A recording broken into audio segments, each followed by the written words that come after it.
তো সবাইকে শুভ সকাল। আমি কেন হঠাৎ করে ভিডিওটা করতে যাচ্ছি, তো প্রথমেই বলতে চাই যে আমি যদি কোনো কিছু ভুল বলে থাকি বা কোনো কারো যদি অসুবিধা হয় তাহলে ভিডিওটা স্কিপ করে দিও, কিন্তু উল্টোপাল্টা কমেন্ট করবে না।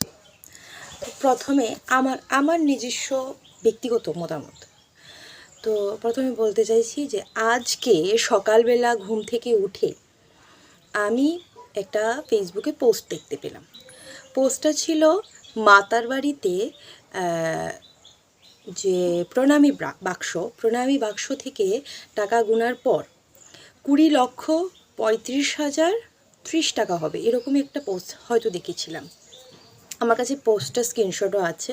এটা ফেসবুকে আমি দেখেছিলাম মাতা ত্রিপুরের সুন্দরী একটা পেজ থেকে। আমি এটা স্ক্রিনশট রেখে দিয়েছি, তোমাদেরকে দেখাবো। তো এই পোস্টে আমার ব্যক্তিগত একটা মতামত হলো, এত টাকা সবাই আমরা যতটুকু পারি 10 টাকা, 20 টাকা, 1 টাকা, 2 টাকা, যত টাকাই পারি আমরা দিই।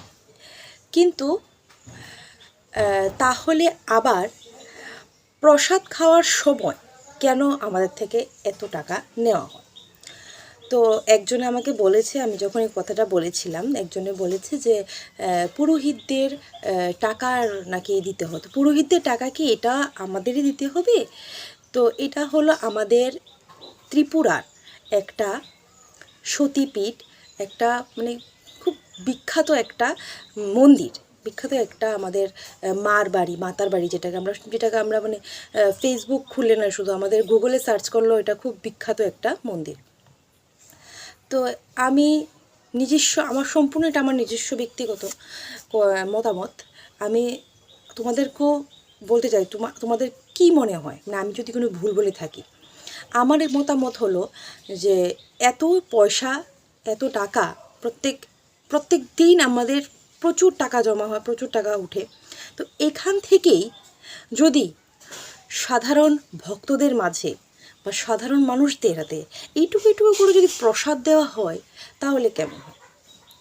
কিন্তু ওইটার ব্যবস্থা না করে উল্টোপাল্টা ব্যবস্থা করছে। আমার নিজস্ব ব্যক্তিগত মতামতে আমার মনে হয় কি, এই টাকাটা উল্টোপাল্টা খরচ না করে, অন্য কিছু খরচ না করে, কারণ সবাই আমরা অনেক কিছু দান করে থাকি, এটা নিয়ে কোনো প্রশ্ন হবে না। আমরা অনেক কিছু দান করে থাকি, কেউ শাড়ি দান করে, কেউ স্বর্ণ দান করে, কেউ এটা অনেক কিছু দান করছে। আর সরকার তো পুরো মন্দিরটাই গড়িয়ে দিচ্ছে, পুরনো মন্দিরটাকে ভেঙে টেঙে। তো আমার মনে হয় না যে আর বাকি টাকাগুলি যা